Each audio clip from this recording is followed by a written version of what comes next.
shadows where the cold wind blows. Life's a gamble on these streets, anything goes. Boom bap echoes through the alley. तर आज मी चाललेलो आहे एका ठिकाणी शब्दाण्याची खिचडी खायला. नमस्कार मित्रांनो, आपले पुन्हा स्वागत आहे एका नवीन ब्लॉग मध्ये. तर आज मी चाललेलो आहे एका ठिकाणी शब्दाण्याची खिचडी खायला. नाश्ता रेडी नाही.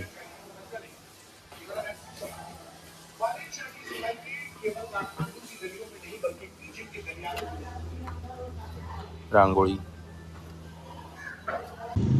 आता मी निघालेलो आहे बस स्टॉपकडे, कारण मला पुण्यात जायचं आहे. आता मी हिंजेवाडीत आहे. आज ना सुट्टीचा दिवस असल्यामुळे ना रस्त्यावर ट्रॅफिक एकदम कमी होती. हा रस्ता खूप गजबजलेला असतो मंडे टू फ्रायडे. सोमवार ते शुक्रवारमध्ये या रस्त्याला खूप जास्त गर्दी राहते.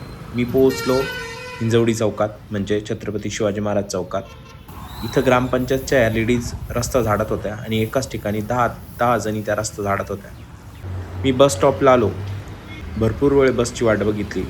भरपूर बस जात होत्या आणि फायनली अर्ध्या तासानंतर मला मनप्पा पुणेची बस भेटली आणि त्या बसमध्ये मी बसून उतरलो बालगंधर्वला.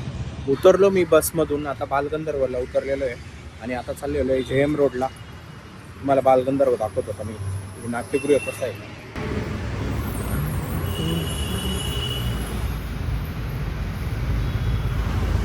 हे असं आहे Balgandharva. Kicks pound like a heartbeat fight.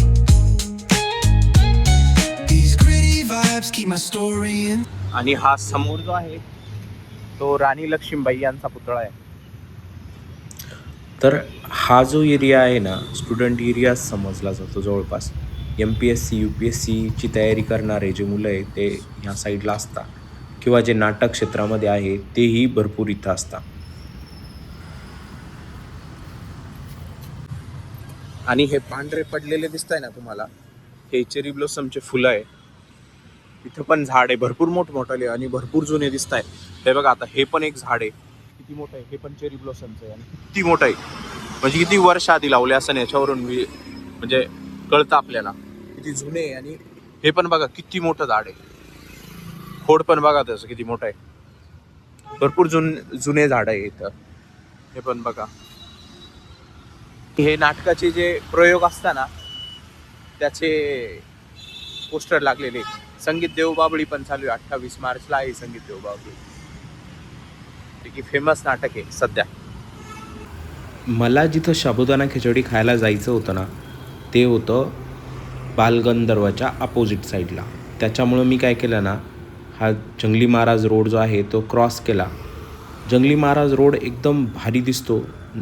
झाडाच्या सौंदर्याने एकदम फुललेला असतो तो.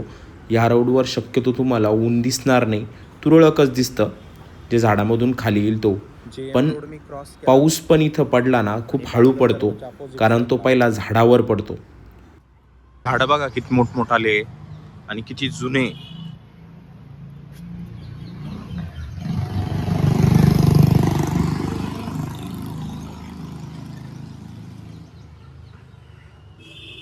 आणि हा तो रस्ता आहे जंगली महाराज रोड, ज्याला 50 वर्षापासून एकदाही खड्डा पडलेला नाही आहे. नॉर्मल डागडुजी झालेली त्याची, पण खड्डा पडलेला नाही. आपल्याकडं जे पहिल्याच महिन्यात खड्डे पडतात रस्ता बनवल्यानंतर, तसं काही झालेलं नाही या रोडला. जंगली महाराज रोड आहे ह्या रोडला एक वेगळी शांतता असते. तर ह्या हॉटेलमध्ये जायचं आहे. हिचं नाव आहे गुरु मिसळ. मी हॉटेलमध्ये आलो, मेनू कार्ड वगैरे बघितला. मला माहीत होता पहिलाच मेनू. मी 2 वर्ष आधी इथं येत होतो. पण माझा असा पोपट झाला ना का इथं आल्यानंतर मला कळालं का साबुदाणा खिचडी ते सध्या सर्व करत नाही. का नाही करत?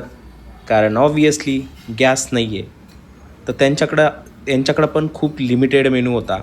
त्याच्यामध्ये फक्त टोस्ट होते आणि मिसळ देत होते ते. मग आता इतक्या लांब आलोच होतो मी, तर मिसळ घेतली. त्यांनी मिसळसोबत बऱ्यापैकी चांगलं फरसाण होतं, रस्सा दिलेला होता, पाव दिलेले होते, कांदा दिलेला होता, लिंबू दिलेलं होतं. आणि या मिसळ मी याच्या आधीही खाल्लेली आहे. यांच्याकडं मिसळमध्ये मटकी बऱ्यापैकी कमी असते. तुम्हाला जर मटकी पाहिजे असेल तर परत त्याची सेपरेट वाटी घ्यावी लागते. ही मिसळ मला जवळपास 90 रुपयाला बसली होती, जी चवीला चांगलीच असती. मी याच्या आधीही खाल्लेली त्याच्यामुळे वरून सांगतो. आणि आजही ॲज युज्युअल चांगलीच होती. पण माझा मूड ऑफ झालेला होता, कारण मला आहे ना साबुदाणा खिचडीच खायची होती आणि तुम्हालाही दाखवायची होती. कारण खूप भारी साबुदाणा खिचडी बनवतात ते. क्वालिटी पण एकदम भारी आहे. इथं बघा सर्व मिसळच्याच प्लेट भरून ठेवलेल्या आहेत त्यांनी.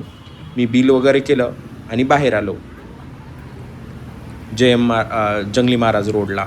आणि मला आता रस्ता क्रॉस करून आहे ना त्या साईडला जायचं होतं. मला तिथे एक शिल्प दिसलं होतं जे बैलाचं होतं. ते बघा तुम्हाला समोर दिसत असेल तर तिथं जायचं होतं मला, जे लांबून खूप भारी दिसत होतं.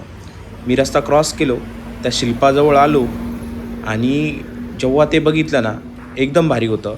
आणि हे कशापासून तयार केलेलं आहे माहिती आहे?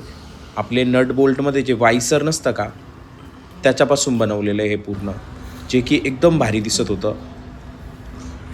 अतिशय सुबक दिसत होतं. खाल्ली मी मिसळ एकदम भारी होती.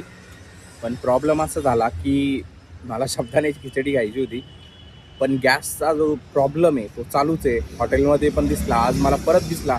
मी रोज फेस करतो हा प्रॉब्लेम पुण्यामध्ये. चपात्या भेटत नाही किंवा फक्त तुम्हाला राईसच खावा लागतो किंवा मैद्याचे पदार्थ खावा लागते. मी इथं खूप आशेने आलो होतो, साबुदाणा खिचडी एकदम भारी भेटली इथं.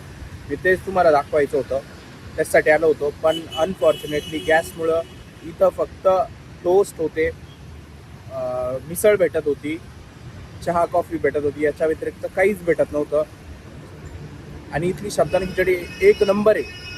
मिसळ पण भारी येते. हॉटेलचं नावच गुरु मिसळ आहे, पण मला तिथली साबुदाणा खिचडी आवडते. तर असा झाला माझा आज पोपट. Concrete dreams where the neon glows. Every block tells a tale the whole city knows. Rhythms in the shadows where the cold wind blows. Life's a gamble on these streets, anything. तर हा vlog मी इथे end करतो आणि रूमवर जातो आता. तर हा व्लॉग तुम्हाला कसा वाटला हे मला कमेंट करून सांगा. जर आवडला असेल तर व्हिडिओला लाईक करा, चॅनलला सबस्क्राईब करा. Thanks for watching. Bye bye.